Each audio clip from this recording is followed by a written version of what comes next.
The following is a production of DallasCowboys.com and the Dallas Cowboys Football Club. How about them Cowboys? Yeah! Go Cowboys! This is Talkin Cowboys. Streaming live from the Dallas Cowboys World Headquarters at the Star in Frisco. Pollard streaks in. Touchdown. Parsons has sacked it. Prescott keeps it, and he bangs it in for the touchdown. And now your hosts, Isaiah Stanback, Nick Harris, John Machota, and Kyle Yeomans.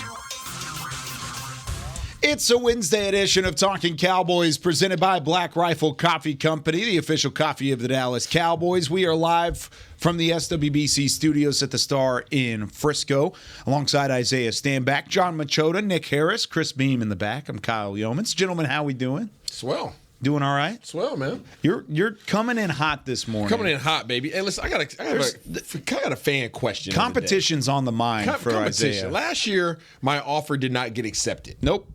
I threw an offer upstairs. I'm not going to say any names, Kyle. Kyle can say You can say them. Kyle can say the name. I'm not going to say the name. Danny McRae. Danny McRae. I repeat it. Yeah. I put an offer out there. I said, Danny McRae, you want to see me? For some reason, he thinks he was faster than me. Mm-hmm. He still does, by the way. And never in his life has his stat line or analytics ever stated that he's faster than me. Not ever. But was he a return guy? Nope. Okay, just No. wondering. Okay, was he on offense? No, no. No, okay. They didn't trust him with the ball? Ooh. Damn. I just asked the question. All right, so just say. So I don't know why Danny's out here catching strays at reason, 9:02 this Danny morning. McRae, you come see me, Dread Fi Dread. He thought he was faster than me, so I offered up the challenge. Right? Was it ever received, Kyle? It was received. Did they act on it? No. And I have Beamer in the back to be my witness. Okay, offered it up, didn't get accepted. Now I'm offering up another one. I want a Battle of the Cowboys podcast 7-on-7 tournament. Yeah, not just a straight battle. We're not going Anchorman on this No. thing. We're going out and hitting the gridiron. It's not the Anchorman. We're going 7-on-7. And I don't think that there's any podcast out there, including the Players Lounge, that wants to see us, Nick. At all. At all. Who's covering me? I have no idea. That's what I thought. I have no idea. Who's covering John? Listen here. John is going to be out here like Gronkowski. Jason Witten. Huh? I look forward to that. That's a challenge. When you said the thing about Danny McRae, though, all I was thinking of is how nervous I would be just on a straight up sprint running against somebody. And it's all because of that Kevin Hart video from like a month ago where he was like racing out in that parking lot. And all of a He sudden, blew his hip out. yeah, you're just like. So the challenge has been handed down. Beamer, if you had to take since you work with every single gosh, you're podcast, gonna Beamer, put him on the spot. Yeah, I'm putting him on the spot. Beamer, which podcast would you put your money on? Speak wisely. Mix shots. Sorry, I have to shut stuff in here. There's gonna be a reverb. It's okay. I don't know. Players Lounge is gonna be tough because you got Church and you got McRae. Okay. Who's throwing That's the that ball? 1-2 punch. Who's throwing the ball over there? Yeah, but they got the cover skills. Who's covering me? Barry Church can't cover me. Oh my God! Whoa. Say Barry just hits my people. He don't cover. God. Huh. Dang. I think McRae could probably lock you down pretty quickly. Probably. Yeah. Probably. It'd be like a hands on 3. you It's and gonna be you'd a be like, 3-0 game. I'd be in prison. It's gonna be 3-0, and the only points will be John Machota kicking a field goal. So you could. So let's put it out here like this, okay? Because since there's 4 people, right? 4 people on the podcast, you can go pick up an additional 3 guys from your network. So there's like some cross-pollination possibilities there. So we will give them the ability to go find a quarterback. Okay. Well, I'll tell you right now, They Nick's just go out and get not going to Romo. play. Yeah. There's a lot of people that are just feared of torn ACLs. Well, in this scenario. Nick pulled his quad and it's Yeah. still black and blue. I'm gonna reach It was out like to 2 Des years Bryant. ago. You gonna get Dez? Yeah. Oh, we have resources now. Okay. Don't you worry. Even if I didn't want to play quarterback, I have another quarterback I can bring in as a ringer now. We're good. Who you bringing in? I'm not telling them so they can reach out to him. Is it I got Penix from Oregon Listen, or no, from no. Washington? This has to be local guys. It has to be local guys. You know, I know Church and McRae, they'll probably try to see if Woody wants to come out of retirement. You know, we're not doing that. We're not doing Woody's that. upstairs. I know. That's a local guy. That's what I'm saying. They would try to go get Woody. Oh, yeah. Yeah. And Woody's going to be like, nah, I ain't going to do it. And then Everson Walls, you can get it too, Ev. Can bring you out of retirement.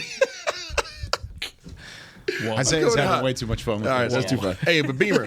So Beamer, it sounded like Beamer was going with Players Lounge. Nate Newton has a lot of guys he can get. Yeah. Oh, yeah. Yeah, but but they have to play today. It's got the Rolodex. Yeah, but Troy sitting back there throwing dimes. Troy could ride a bicycle right now. He can't. That's what he does now, right? He's a biker now. He's I not. would A, be he runs. stunned. He's just throwing out strays. Come I on. would be I'm stunned. telling if you. he got Isaiah's about out to have a there lot and of he enemies. Wasn't I throwing don't know. bullets. you think he's still doing Yes, that? I do. Yes. Yes, I think All he right. still can Absolutely. throw. Send us a text message. And then he'll call Michael. Mike's not running nowhere. yeah. Okay. Mike's not. I mean, Okay. compared to this side of the Today, table, today, yes. Come on. today, Beamer. We're talking about today. Yeah, he's still running by this side of the table. I'm calling To. Oh, Okay. okay.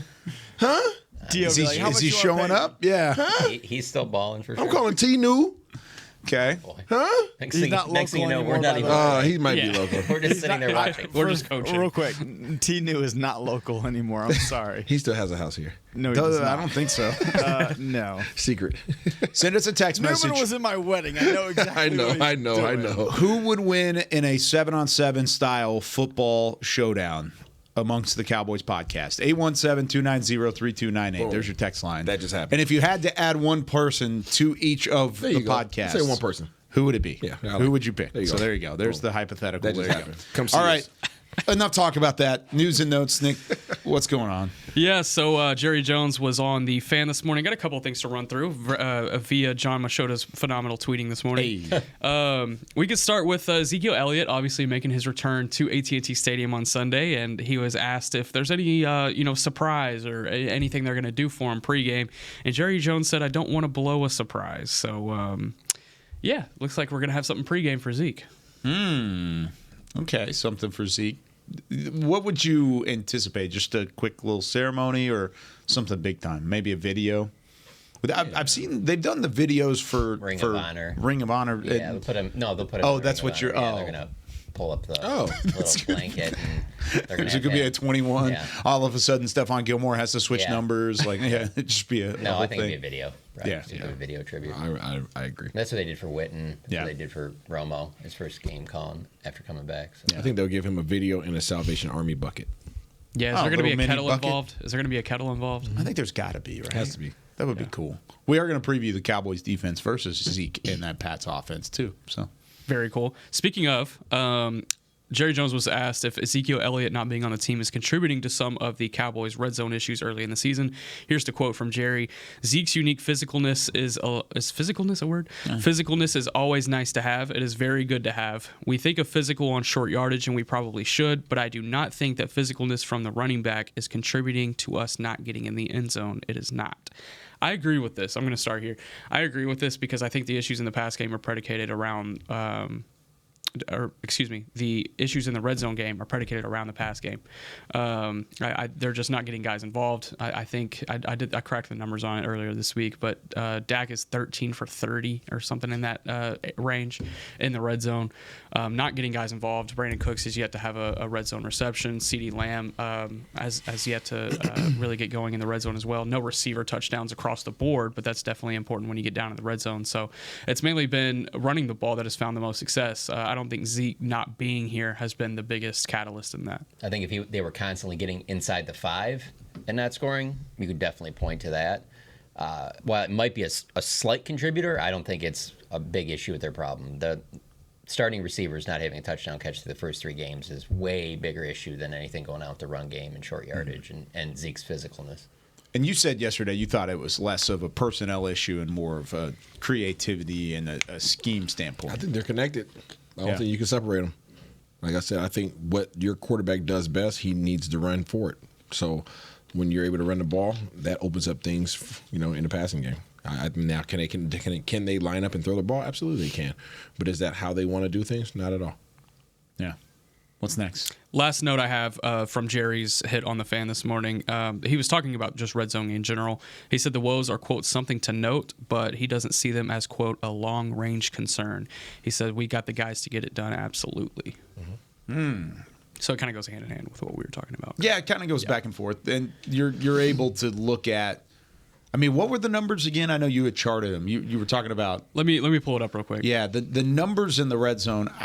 the fact that he said they weren't concerning is kind of a concern to me, because I think it's a concern. I brought that up last week whenever they were going up against the Jets and they had to kick 5 field goals, and there were just multiple opportunities where they were on the doorstep but just couldn't actually knock the door down. I think the term concern really is. It's not a problem. It's yeah. I think that's probably the word that's probably more appropriate for this particular topic. But I think concern, it would take a coach not having an answer to say concerned. Mm-hmm. I don't believe that they feel like they don't have the answer. I just think that they have not executed. So to not execute on something that is on paper and on film absolutely the right thing to do, then that just comes down to just more reps, which is why you heard Coach McCarthy say that he was going to put more emphasis on it this week, because they just need to practice it more and be more efficient in it. It's not that what they're scheming up isn't working. What they schemed up and where Dak threw an interception, that was a great play call. Mm-hmm. Just execution was trash. Yep. Yeah, I wouldn't say after 3 games into a 17-game season concern. And I think the reason why he might have said that he's not concerned is also because of how many red zone trips they've had. Mm-hmm. Kind of feeling like, hey, if we keep getting to the plate and taking at bats, this thing will eventually open up for us. I think that's where he's got. And then also because of the players that they have. Cooks and then Gallup having the game that he just did, even though it was in a loss, that was one of the bright spots from that game that showed you that that's probably one of the better games he's had since he coming back from the knee injury. Yeah. And for me, I just think CeeDee Lamb is top 10 wide receiver in the league. He's gotten better every single year. I find it hard to believe that people are going to just routinely keep him from scoring in the red zone. I just don't think that's going to happen. Here are the red zone numbers overall in all 3 games. Dak Prescott is 13 of 28, under 50%, for 74 yards, 3 touchdowns, and 1 interception.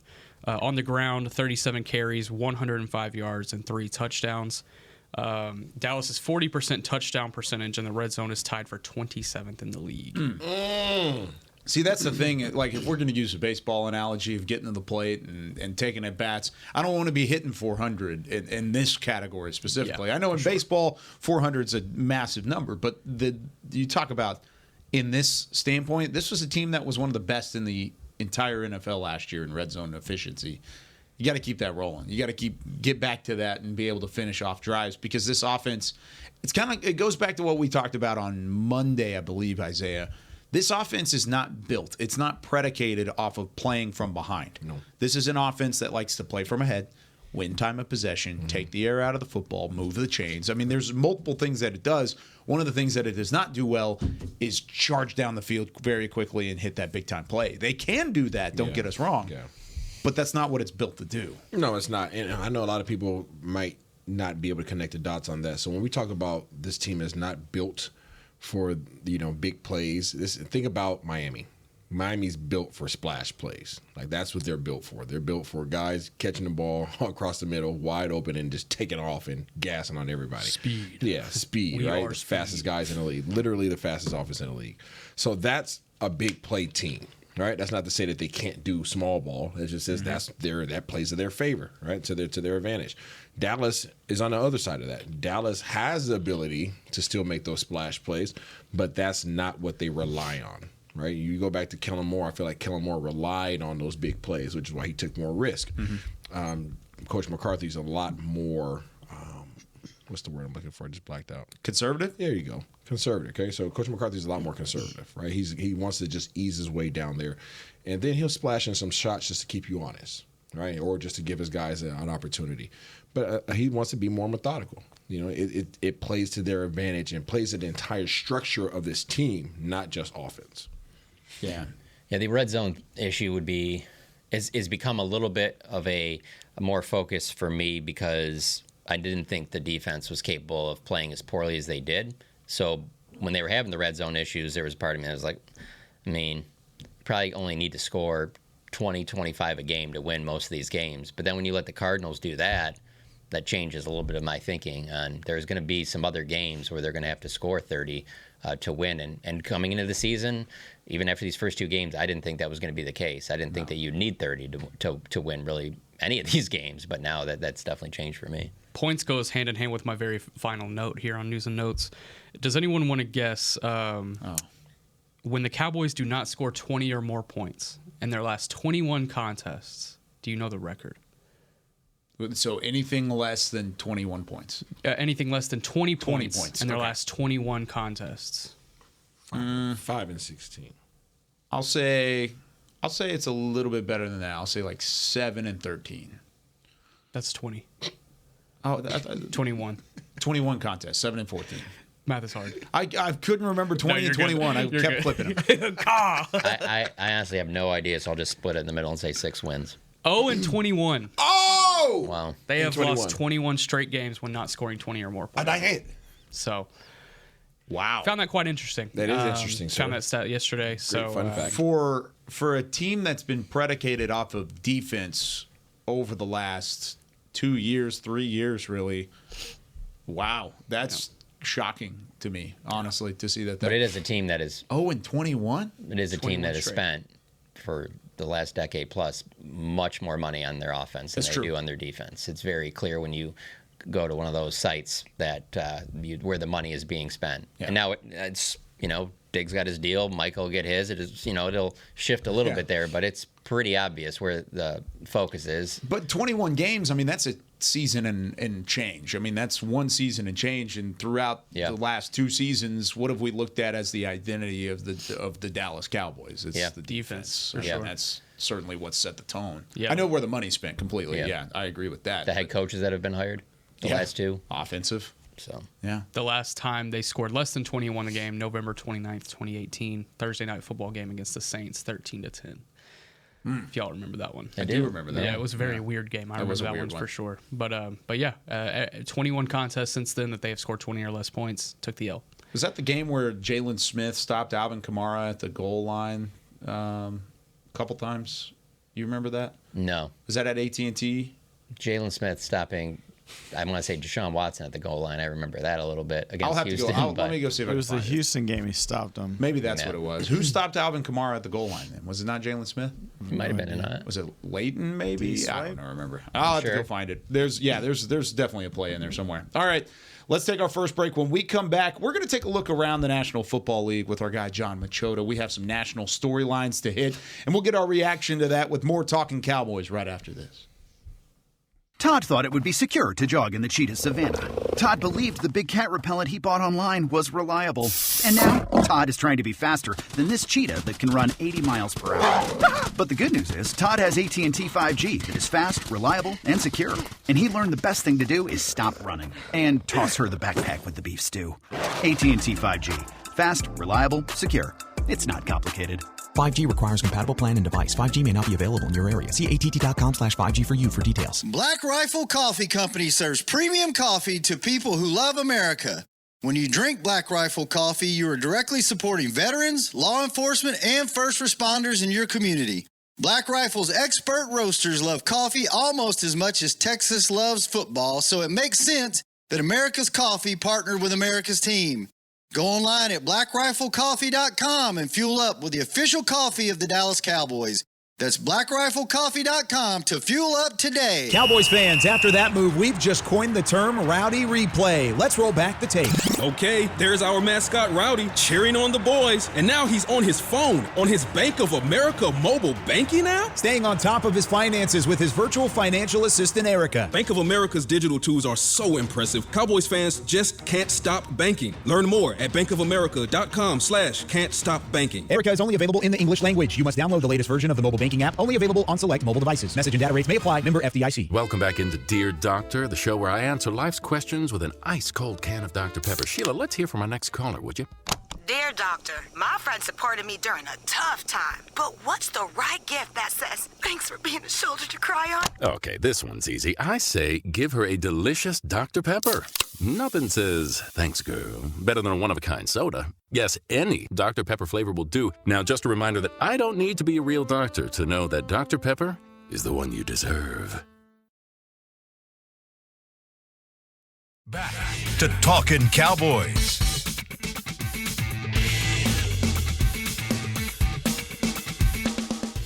Back here on Talking Cowboys, this portion of the show is brought to you by Quaker Oats, a super trusted superfood. Quaker Oats, the official oatmeal sponsor of the Dallas Cowboys. Got my oats in today. Did you? Yeah, I did. Good for you. I did. Get that work in today? Please. Working last night. Please. By the way, we did have one response from our fellow DallasCowboys.com podcast. What we got here? Oh, no. Yeah, Patrick No-C Walker, former member of Talkin Cowboys, avid listener, listens all the time. He gonna say something crazy. Avid hater. He's he's going to say something crazy. For the record, I'm wrecking all of you in that pod chat. You know, let me start this one. Stop. I was joking about Barry Church and Danny McRae. Patrick Walker can definitely not cover me. Let the record state. I told him at the beginning of training camp, I was like, hey, see me on the court. You know, let's go hoop sometime. He chose avoidance instead of violence. Quiet. Let's go. Silence. Let's go. Zero. We want the smoke over here on Talking Cowboys. I said, one shot meat. One shot meat. No C, you don't want to see this. ooh. Oh, man. I like it. Bars. Yeah, Let's like go. that? No You C like does not want to see it. You know how I know No C doesn't want to see us? Oh, why is that? Because when we went out on the field and broke down some coverages, we did a walkthrough for a pregame live last year. No C looked uncomfortable in the uniform. What? He looked uncomfortable. He was not uncomfortable. He looked uncomfortable. I can't say what he was, but I can say what he looked like. He looked uncomfortable. You don't want this No C. Okay. All right. And No C on your podcast, who's doing what? I said that too. That was my response. I said, "Who's getting the ball out there to you?" Derek don't have no hands. He said QB option all day, and he said, "I'll QB." Oh gosh, you can't do it all. Golly. There you go. They have zero chance. If you missed the start of the show, then just go back and listen to it on iTunes, and that'll catch you up. They might be on the same level as Mick Shots. Oh, Tony! In terms of ability. Hey, do not doubt Mickey's athletic ability. Listen, Bill Jones has got a cannon. That man biked like 10 miles every day. Oh, I know he did. He's way more athletic than me. Absolutely. That man's Derek Eagleton runs 7,200 miles per week, but that doesn't help him in football. 7,200. What a number. All right, John, this is a new segment we're going to do every Wednesday. Let's go. National Storylines with John Machota. And this could be anything from the Dallas Cowboys, or it could be anything outside of the Cowboys in the NFL, in the NFC East, just kind of wherever you want to take it. Where do you want to start us off? I'm starting off with the NFL in general, and just coming off of this weekend with that Dolphins win. There's 3 teams right now that are undefeated left in the NFL, and it's the Dolphins, Eagles, and Niners. Of those 3 teams, how would you rank them in terms of having the best chance of winning the Super Bowl? Because the Dolphins look great, but to me, they would clearly be third out of that group because of what they would have to go through. I think Eagles and I think Eagles giving them a sideways look. I think Eagles and Niners right now are the front runners to play each other in the NFC Championship game. So that's a good chance that one of those get there. I don't like the Dolphins having to go through Buffalo and Kansas City or Cincinnati and Kansas City to get to the Super Bowl. I will take Cincinnati today. Cincinnati, let me give you a good Cincinnati Bengals. Do you think Cincinnati Bengals last year in the playoffs were the same Cincinnati Bengals that the Cowboys beat early in the season? I'm asking. Are we making our predictions? No, it's like a projection. Today, yeah, when they're at full. Oh speed? yeah, full speed. I'm saying at the end of the year, if I'm picking right now, I like the NFC teams. Those 2, they have a better shot than I think of the Dolphins at the end of the year getting through Bengals / Bills / Kansas City. That's just a tough road, and I don't like their chances there. Okay, so it's not the better team. No. Who's got the best chance to win the Super Bowl out of those 3 teams that are 3-0 right now? Yeah, I'm going with Miami. Okay, why is that? Because I think that their offense is absolutely explosive. It's just hard to stop. McDaniels is just way too creative, and then defensively, by the end of the year, they will have somebody by the name of Jalen Ramsey added to that defense, and their defense is going to be nasty as well. So I like them because they can score fast and they can defend. Philly and 49ers have more in the trenches. I don't think Kansas City has figured themselves out yet. I don't think that Cincinnati will even figure themselves out by that point. I don't think Burrow's going to be healthy at any point in time this year. Okay. I think that calf is going to be a lingering issue for him. I'm under the impression that Miami is – I got to be careful how I say this. They're not a fraud. I thought you were going to say overrated. They're overrated's fine. Yeah, I think overrated's fine. They've got speed, sure. But tell me one thing that they do better other than speed than the 49ers. Tell me.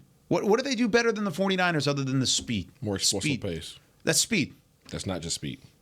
What are you talking about? Deebo Samuel and Christian McCaffrey are as explosive as anybody. They have more guys that they utilize. They get more guys open, and I think that. So I'm saying the creativity. They have a better quarterback. You're saying Kyle Shanahan's not creative on offense? I said he's not as creative as McDaniels. Not at all.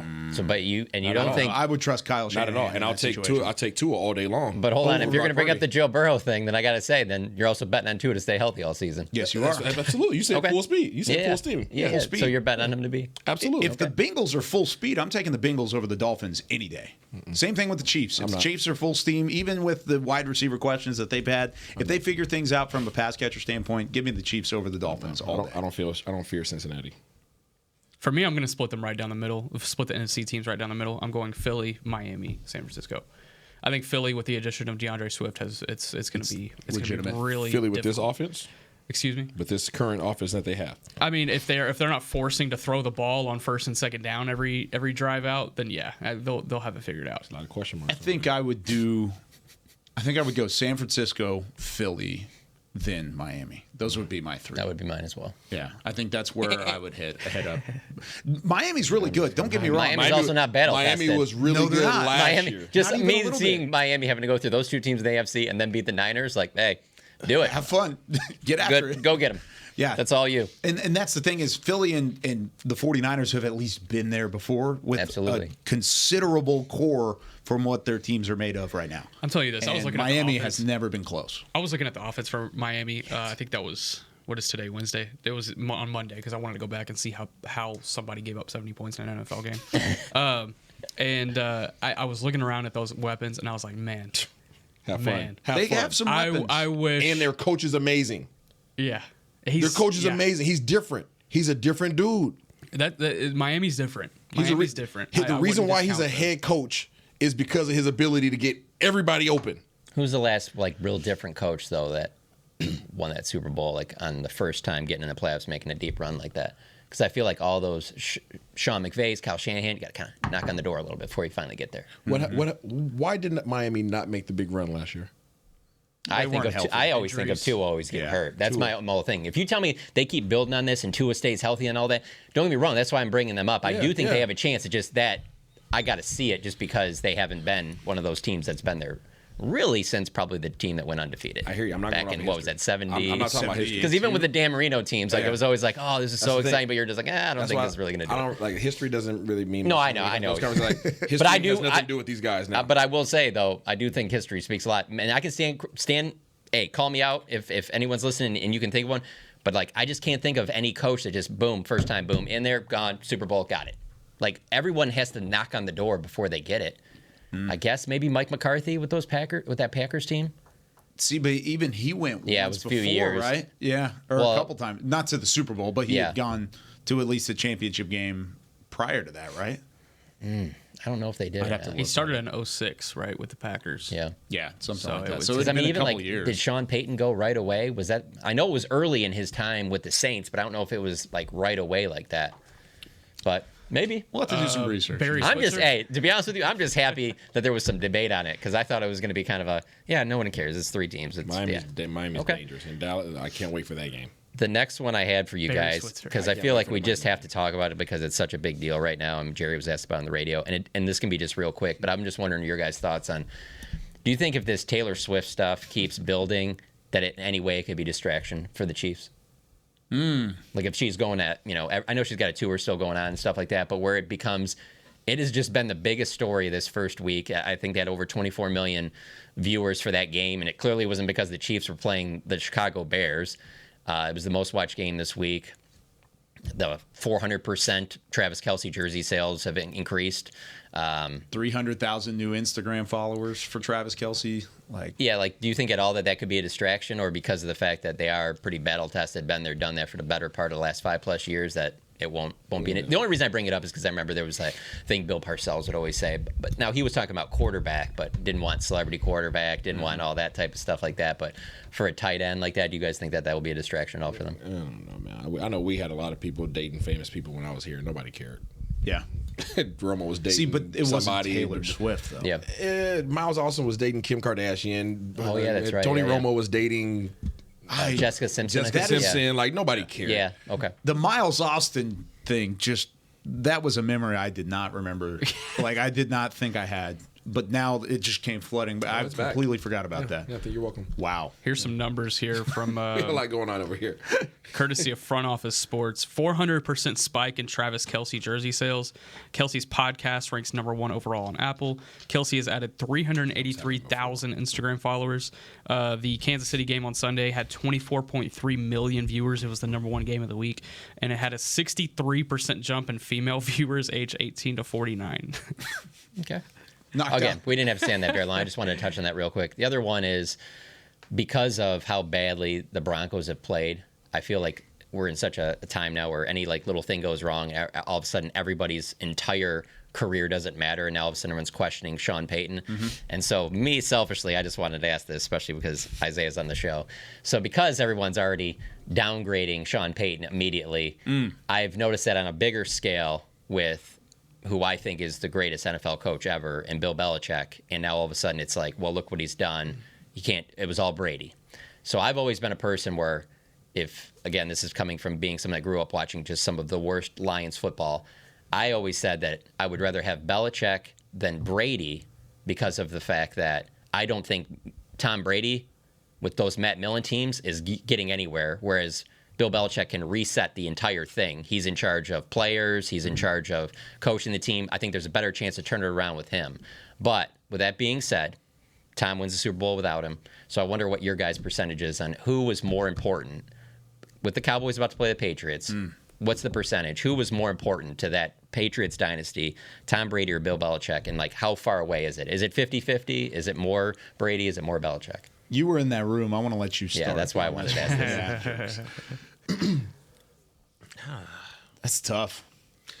Careful. I have to say Belichick. As great as Tom is, I have to say Belichick because Tom Brady was responsible for himself, and Belichick was responsible for bringing everybody else in and building that complete team.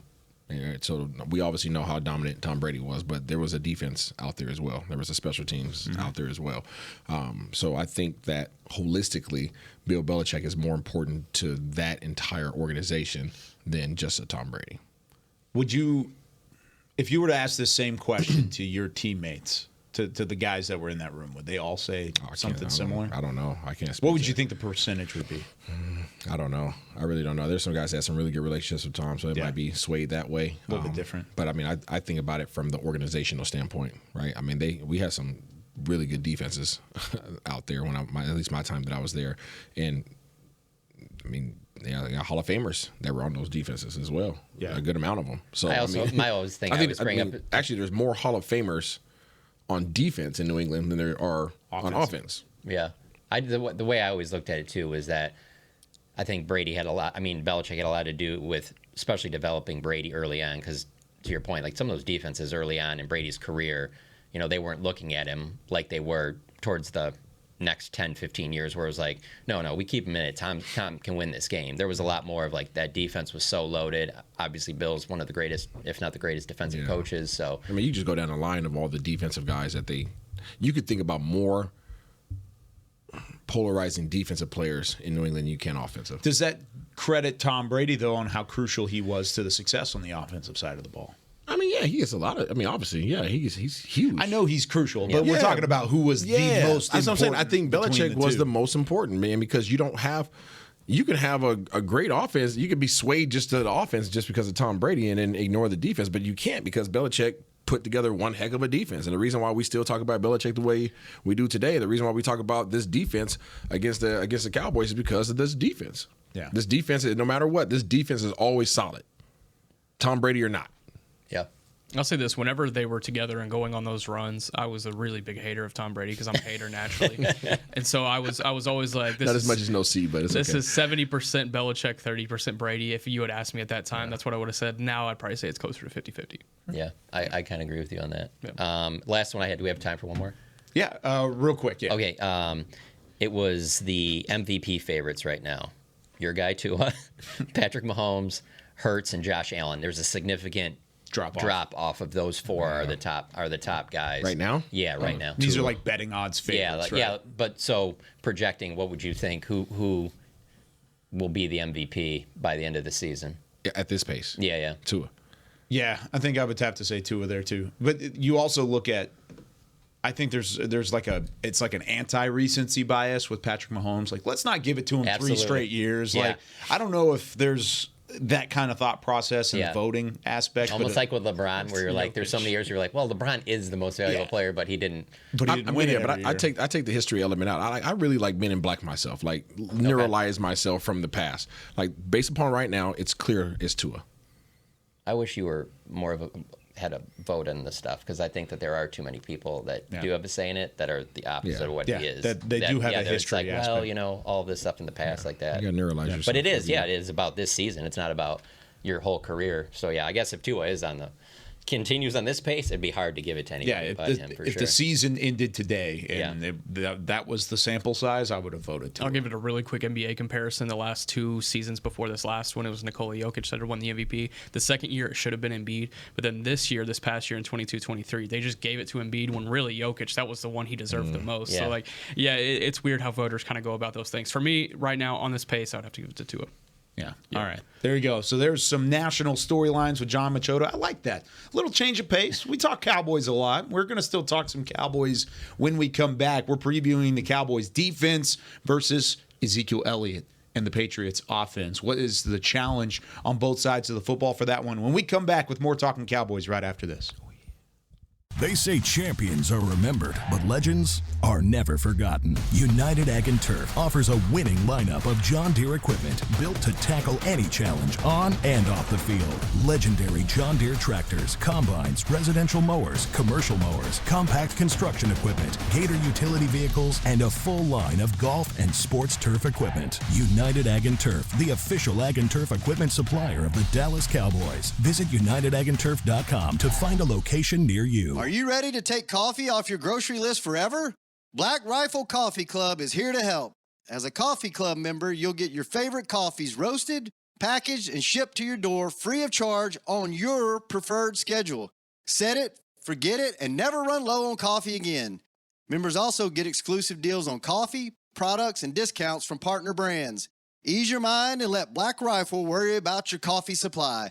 Go to blackriflecoffee.com to join the coffee club today. It's the official men's skincare brand of the Dallas Cowboys, Jack Black. And right now, Cowboys fans can get 15% off their $75 order. Plus, because every deal needs a playmaker, your order will include a free 5-piece skincare set and free shipping. The Jack Black Playmaker is 4 of Jack's favorites and a full-sized intense therapy lip balm. Make a play for the Playmaker at getjackblack.com/Cowboys with the code CowboysVIP. That's getjackblack.com/Cowboys with the code CowboysVIP. Todd thought it would be secure to jog in the cheetah savanna. Todd believed the big cat repellent he bought online was reliable.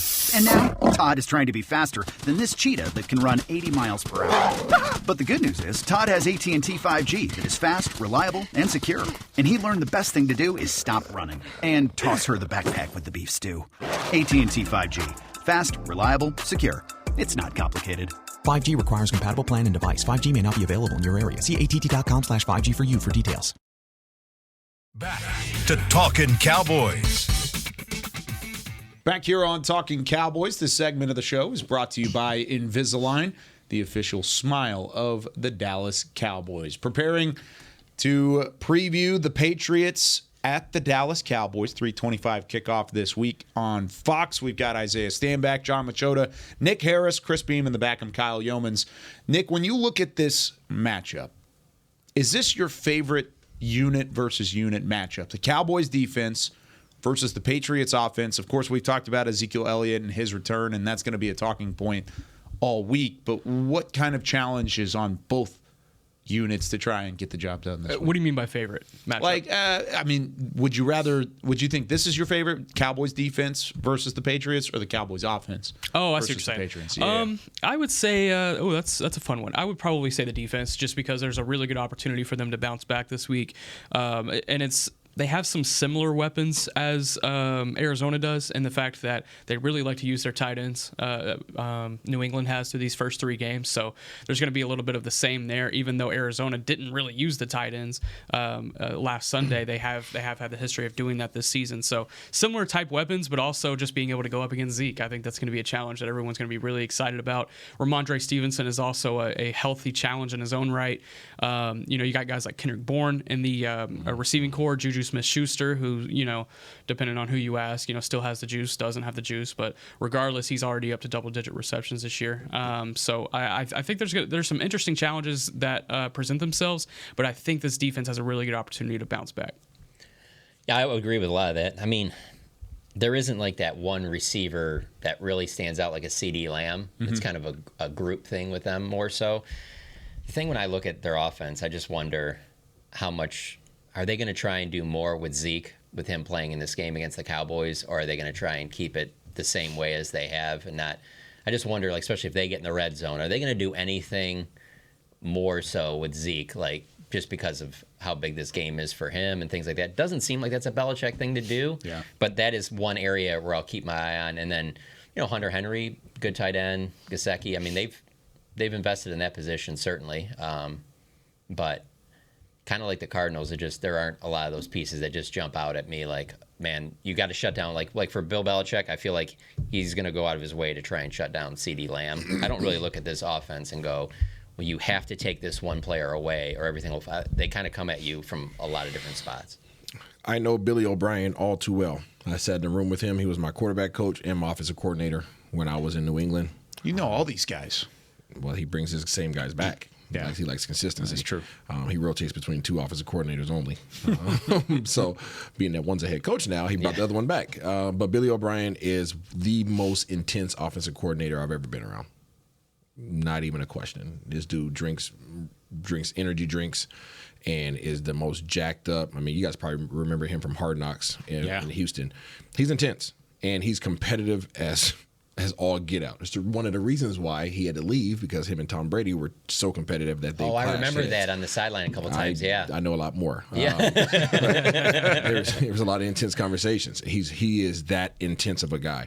He's going to be jacked up for this game, and he is going to have all his bag of tricks. The only thing that's hindering this offense has been their quarterback play. They have a lot of resources. Like, to your point, they're not going to highlight just one guy. That's not what he does. This was the most complicated offense I had ever been in my entire life. There's hardly any guys that line up and just have one route that they're supposed to run. So when I mentioned things in the past in terms of Zeke having to read coverages and what some of the things Kellen Moore was trying to do last year in the first half of the season, that was causing a lot of miscommunication issues between CD and Dak and where somebody's supposed to be. Do I break in? Do I break out? This is that offense. So these guys are always in a position to run a route that puts them in an open position. Yeah. Based upon what their coverage is. So Dan Quinn's going to have to be on his game. I'm just telling you straight up. Regardless of the fact they don't have a dude, these guys always have options based upon the coverages that you run. So if you don't disguise your coverages, if you just line up and play it as it is, don't think that you just go talent on talent and think that you're just going to win this matchup every single time. That's not going to be the case. You will get out schemed. This is a big prove it game for that defense, because if they don't show up, like you said, it could be a nightmare. And then they're looking at 2-2 going into San Francisco and going into LA. Like, they can either come out of this 2-4 or 5-1. My math's right. 5-1 or 2-4. This is a big turning point this game, and I feel like this defense specifically is going to be challenged quite a bit to those points that you just said. So, we're going to see. We're going to see. I expect the defense to bounce back, though, off of the way that they played, to put on film what they put out there. I would be surprised if they looked anything like that against the way they played against the Cardinals. And that starts with Micah Parsons. Like, I expect him to have a bounce back game. I totally agree. I'm just speaking to the man that's responsible for their offense. Whatever you put on film, he is going to he will run you into the ground. Yeah. And try to embarrass you. So Deron Bland, he's coming at you. I'm telling you right now. Right now, to prove a point, and he will throw the ball at you every single time until you prove that you can stop him. He is that type of dude. Yeah. Jaron Curse, you haven't been tested yet. He will test you to see. He's gonna look at his guy, Hunter Henry. He's gonna say, "Hey, head up," and You know what I'm saying? Like straight up. I'm telling you, that's the type of dude. He's gonna say he's gonna curse you out and challenge your manhood and say, can he stop you straight up and down? I'm coming at you with the ball. Yeah. And that's what you're gonna have. So you're gonna get tested in that regard. And if the defense of line gives up any kind of running room, he will run the ball every single time. And Coach Belichick will get in his ear. I've been on the earpiece with him and say, run it. Run it. Run it. And they will run the ball 15 times on a drive. Until you show that you can stop it. I expect there to be a bounce back too, especially from the defensive side. Like you said, John, I think they were offended in the way that they played, in the way that they watched the film back. I mean, even talking with Osa on Monday, Dan Quinn, we got to hear from him as well. Like they are not happy with the way that they played, and deservedly so. It wasn't their best game, and they know that. The thing. Going back to Nick's point, I was asked this on the radio this morning: is this a must-win game for the Cowboys? I don't think it is a must-win because, of course, like it's early in the season.